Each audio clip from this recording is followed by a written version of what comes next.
वीरगंज महानगर पालिका में थप एक जने में कोरोना वायरस के संक्रमण मिलल। संक्रमित के संख्या नेपाल में 58 पुगल। कोरोना वायरस से 20/31 लाख से ज्यादा लोग संक्रमित।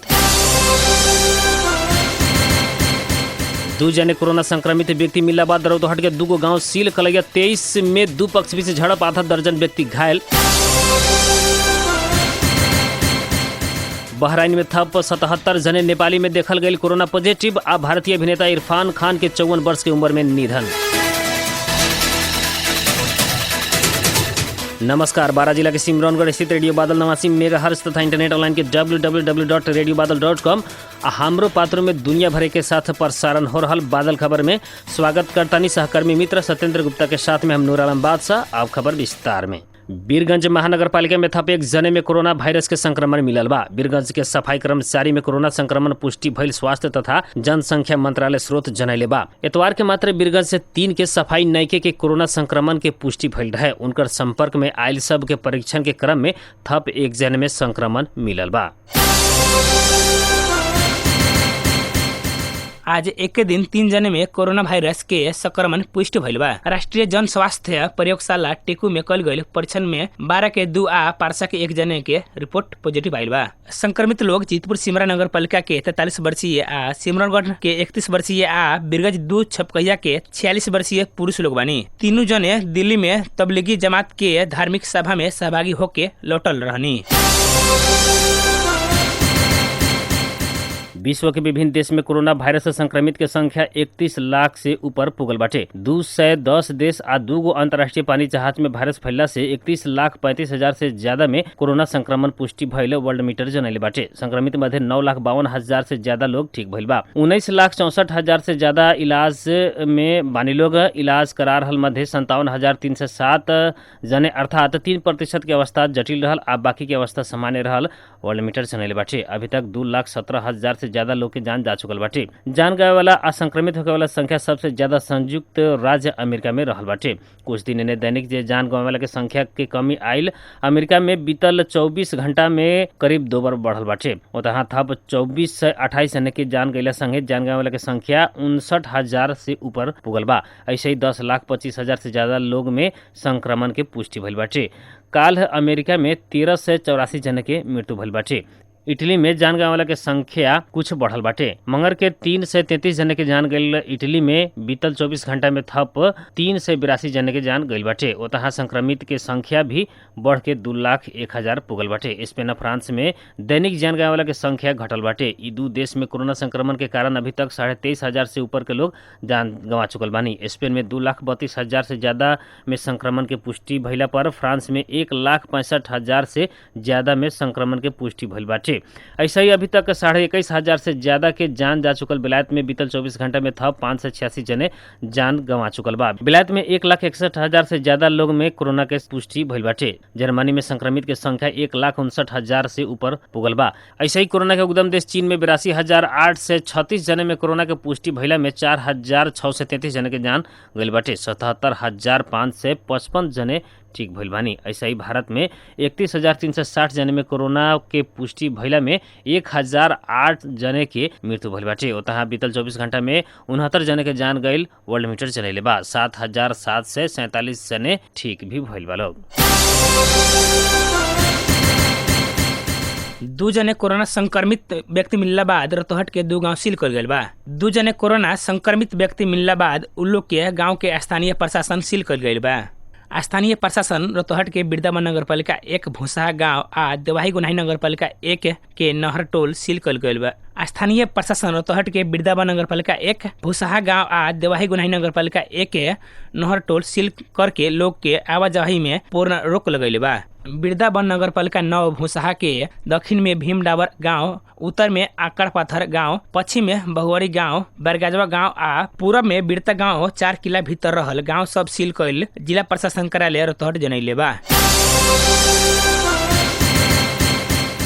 धनी वर्ग के राहत दिहल कहत सर्लाही के बलरा नगर पालिका के विपन्न लोग स्थानीय तह के राहत बहिष्कार कैले बा।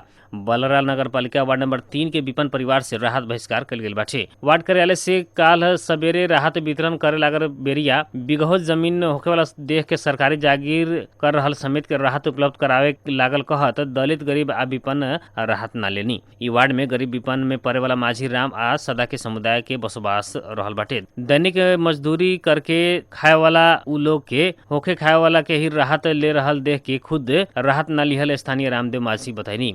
वार्ड कार्यालय से वार्ड भीतर सभी परिवार के नाम राहत के सूची में राखल बाटे। वार्ड अध्यक्ष संजीव श्रीवास्तव से वार्ड भर के संपूर्ण परिवार के राहत देवे के सूची में नाम राखे के स्वीकारनी। कोरोना वायरस नियंत्रण तथा रोकथाम के खातिर सरकार से आह्वान कैल लॉकडाउन के कारण समस्या में पड़ल गरीब परिवार के सर्लाही धनकौल गाउँपालिका के मैनाथपुर में राहत वितरण कल गई बा। लॉकडाउन के कारण ज्याला मजदूरी करके खाए वाला एकदम गरीब परिवार के समस्या भइला बाद धनकौल 4 मैनाथपुर के 150 जने के राहत वितरण कैले बा। प्रत्येक व्यक्ति के 25 किलो चावल, 1 किलो दाल, 1 किलो नून, आधा लीटर करुआ तेल आ 2 पीस हाथ धोए वाला साबुन वितरण कैल वार्ड अध्यक्ष भोगेंद्र राय उर्फ चुनचू राय बतैले बानी। पारसा के छिपरमाई गाउँपालिका में एक भारतीय नागरिक लटकल अवस्था में मिलल बानी। उक्त गाउँपालिका के वार्ड नंबर 1 मिर्जापुर रहे वाला हरदीप सिंह आज सवेरे लटकल अवस्था में मृत मिलल बानी। वहाँ के स्थानीय मुकेश कुशवाहा के गेहूं दावे वाला कंबाइन मशीन में काम करत आयल रहनी। भारत के पंजाब स्थित बरनाला जिला घर भइल छिपरमाई में रहत आयल 39 वर्षीय रहत आयल घर से करीब 200 मीटर पश्चिम पोखरा नजीक अरहल फूस के घर में लटकल अवस्था में मिलल बानी। आज सवेरे 5 बजे स्थानीय लोग देखला बाद प्रहरी के खबर कैले रहे।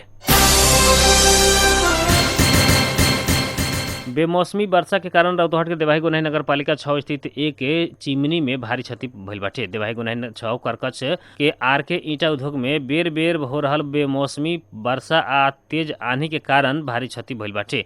लगातार हो रहल वर्षा से करीब 15 लाख कांच ईंटा गल के नष्ट भइल उद्योग संचालक ओजैर हुसैन जानकारी दिले बानी। ऐसे ही पानी से ईंटा भाटा के आग मुझा के पकावे खातिर राखल मैन में राखल करीब 5 लाख ईंटा कामे न लगे वाला करके गलल बाटे। ईंटा आ भाटा के आग मुझा के 50 लाख से ज्यादा के क्षति भइल संचालक हुसैन बतैले बानी।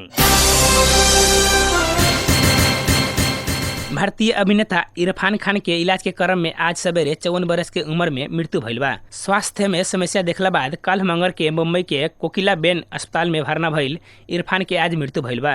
इरफान से अभिनय कैल फिल्म पीकू के निर्माता आ निर्देशक सुजीत सरकार से भी ट्विटर मार्फत उनकर मृत्यु के समाचार पुष्टि कैले बानी। कलैया उप महानगर पालिका वार्ड नंबर 23 भथौड़ा टोल में जमीन के विषय में 2 पक्ष बीच झड़प भइले पर करीब आधा दर्जन लोग घायल भइल बानी। स्थानीय राम प्रसाद शाह से अपन जमीन में 6 बार लगावेला खोजला बाद बालदेव शाह लगायत के खुद से पानी बहे वाला में समस्या होखे के कह के रोके के खोजला पर झड़प भइल बाटे। झड़प के क्रम में भाटा तथा खुकरी हानाहान समेत भइल स्थानीय प्रत्यक्षदर्शी लोग बतैले बानी। झड़प में राम प्रसाद शाह, चंदन शाह, अमिका शाह, जग शाह की बीरगंज स्थित नेशनल मेडिकल कॉलेज में इलाज चल रहा बाटे। ऐसे ही उमेश शाह, रमेश शाह, बालदेव शाह के SL न्यूरो अस्पताल बीरगंज में इलाज हो रहल जनावल गइल बाटे। घायल लोग के मुड़ी फूटल आ शरीर के विभिन्न भाग में चोट लागल बाटे। घायल सबके अवस्था सामान्य रहल अस्पताल स्रोत जनैले बा। झड़प होखे वाला दुनू पक्ष चाचा आ भतीजा सब रहल स्थानीय वासी लोग बतैले बानी। नेपाली कामदार के प्रमुख गंतव्य के रूप में रहल खाड़ी मुल्क बहराइन में कल थप 77 जने नेपाली कोरोना वायरस से संक्रमित भइल बा। बहराइन स्थित नेपाली राजदूतावास के अनुसार कल 77 जने नेपाली में कोरोना वायरस के संक्रमण देखल गइल बा। एकरा साथे बहराइन में कोरोना संक्रमित होखे वाला नेपाली के संख्या 126 पुगल बा। अब मौसम संबंधी जानकारी। रेडियो बादल 89 मेगाहर्ज द्वारा मापन कयल गेल अनुसार सिमरौनगढ़ लगायत आसपास के क्षेत्र के अभी के न्यूनतम तापक्रम 32 डिग्री सेल्सियस रहल बा। ऐसे ही आज सवेरे 30 दोपहरिया 35 डिग्री सेल्सियस रहल रहे। आज रात में 28 डिग्री सेल्सियस तापक्रम रहे के अनुमान कयल गेल बाटे। ऐसे ही आज सवेरे 5:28 में बेर उगल रहे तो संझिया 6:37 में बेर डूबल बा। आज के खातिर इतना जाते जाते प्रमुख खबर एक बार फिर से। बीरगंज महानगर पालिका में थप 1 जने में कोरोना वायरस के संक्रमण मिलल। संक्रमित के संख्या नेपाल में 58 पुगल। कोरोना वायरस से 20 ओवर 31 लाख से ज्यादा लोग संक्रमित। दू जने कोरोना संक्रमित व्यक्ति मिलला बाद रौतहट के 2 गांव सील कल। 23 में 2 पक्ष के बीच झड़प, आधा दर्जन व्यक्ति घायल। बहराइन में थप 77 जने नेपाली में देखल गई कोरोना पॉजिटिव। आ भारतीय अभिनेता इरफान खान के 54 वर्ष की उम्र में निधन।